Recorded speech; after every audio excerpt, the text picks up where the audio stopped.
E aí, pessoal, tudo bem? Eu sou o Renato do canal Ideias e Fatos e vou falar para vocês hoje sobre dominação global, comércio exterior, isso, essas coisas assim. Mas para chegar à questão da explicação da questão da rota, da nova rota da seda chinesa. Para falar sobre a nova rota da seda chinesa, vamos falar um pouquinho sobre a velha.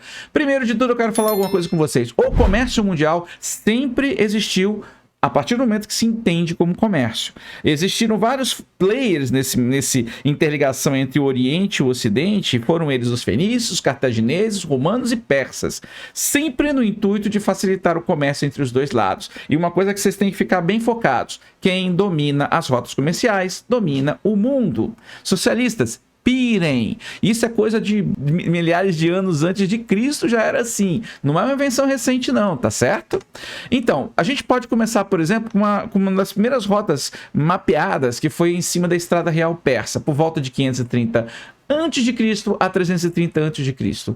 Ou seja, por que se constitui isso uma rota? Porque você tinha segurança, pontos de abastecimento, estradas, no caso vias terrestres, mas podem ser vias marítimas, no caso aqui é uma via terrestre, e segurança diplomática, porque o Império Aquêmida nesse período tomava conta dessa rota, interligando esses dois lados, Oriente e Ocidente. A Rota da Seda, propriamente dita, ela surgiu por volta de 130 a.C. a 1453, e também tinha lá entrepostos, pontos de comércio, segurança, correios e tudo mais. É atribuída à dinastia Han, tá? Porém, ela é de 130 a.C., foi o surgimento dela até 1453, a qual vou explicar agora. E ela não se constitui apenas de uma rota terrestre, ela também é uma rota marítima. Se vocês verem pelo mapa, dá para entender muito bem o tamanho que essa rota tomou e a proporção que ela tinha. Tudo acabou em 1453, quando os turcos otomanos destruíram o último bastião cristão naquela região, que era a cidade de Constantinopla. Os muçulmanos, nessa época, esses caras aí, os otomanos, não eram muito afeitos aos cristãos, e muito menos ao mundo ocidental. Aliás, eles queriam dominar o mundo ocidental, e eles tentaram isso várias vezes, e chegaram bem perto de conseguir, tá? A questão toda é a seguinte: acabou o comércio com o Oriente nesse período.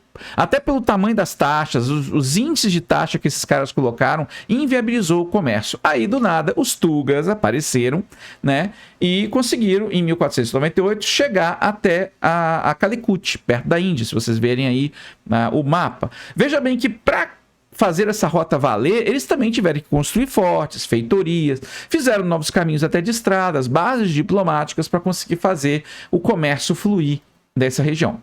Os ingleses, na sequência, com a campanha das Índias Orientais, em 1621, 1794, fizeram as vezes e fizeram a mesma coisa. Fecharam essa rota. Reparem que são impérios, tá? Nesses períodos, esses caras ganharam muito dinheiro e tinham muito poder. Agora chegamos ao nosso presente, onde a China está querendo fazer uma nova rota da seda, né? Ela anunciou em 2013 o tal do cinturão em rota. O objetivo é que até 2050 a China seja a maior potência do mundo. E de que forma vai ser feito isso? Através de portos, ferrovias, estradas, né? Integração ao comércio chinês, etc, etc. O alcance desse tamanho empreendimento é de 70 países e gastando mais ou menos 5 trilhões de dólares até 2049. E isso já começou. Eles começaram com as rotas terrestres, as mesmas da Rota da Seda, né? Investiram uma grana em vários países, interligando a parte do Oriente até chegar na Europa. E a segunda parte que está sendo feita agora é em cima da construção de portos ao longo da rota, para favorecer que os produtos chineses saiam da China e cheguem até o seu lar. E você não precisa nem ter indústria no seu país, porque a China vai te fornecer isso. Você não precisa ter máscara sendo produzida no seu país, porque a China vai te entregar isso. Você não vai precisar nem de lápis, porque a China já produz para você. E você vai fazer o quê? Você vai para a roça, você vai lá plantar, fazer soja, para os chineses poderem, né, abastecer o mundo. Mas aí tá um pequeno problema. Ela fez tipo uma armadilha para pobre. A China chegou o seguinte: ela tem um banco central dela, um banco de importação e exportação da China. Esse banco, ele tem ele emprestou, no caso, há uma dívida oculta com esses países na ordem de 385 bilhões de dólares. A questão toda é a seguinte: eles chegam nesses países, oferecem infraestrutura, investem dinheiro e constroem, mas em cláusulas ocultas ocultas, Dória, você lembra das cláusulas ocultas? Essas mesmas.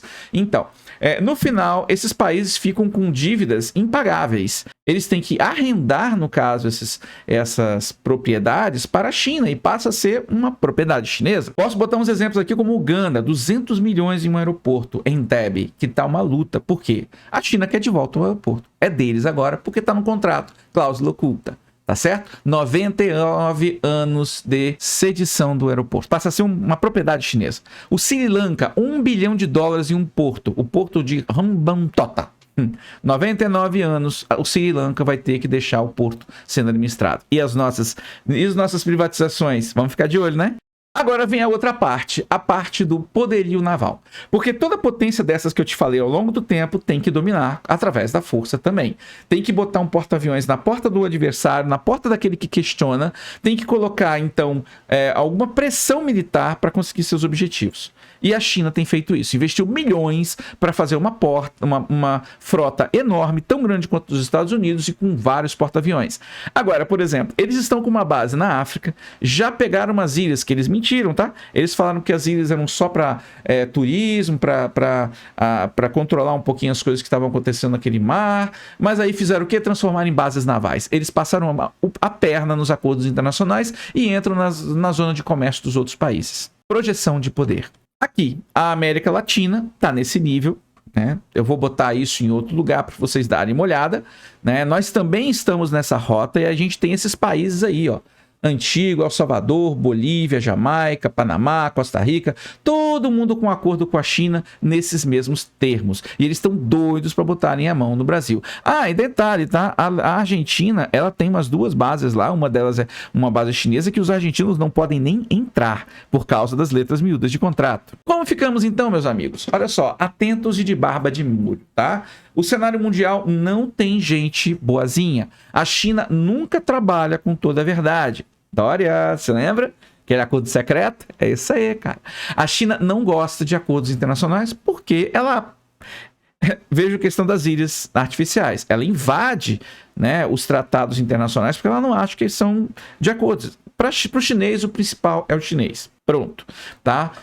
Precisamos, então, urgentemente reanimar a nossa indústria de verdade, torná-la competitiva. Conseguimos até fabricar máscaras no país. Isso é uma vergonha a gente ter que comprar isso de fora, tá? Precisamos de uma bomba atômica. Já falei no outro vídeo por quê. Podem procurar no meu canal que eu explico por quê. Nós estamos correndo risco sim de soberania. Precisamos sim reformar nossas forças armadas. Senão seremos engolidos pelas forças que estão lutando. Sim, nesse momento nós temos a Europa, a União Soviética, a China, o mundo árabe e a Rússia brigando. Fora outros players que a gente não comenta aqui. Mas estão todos brigando pela hegemonia mundial. E nós estamos no meio disso, desarmados, desdentados, fracos, à mercê de quem quiser nos invadir e pagar para os nossos congressistas fazerem o que eles querem. Tá certo? No mais, então, fiquem com Deus. A gente se vê numa próxima e pensem muito sobre essas coisas que a gente conversou, ok? Até mais. Fui!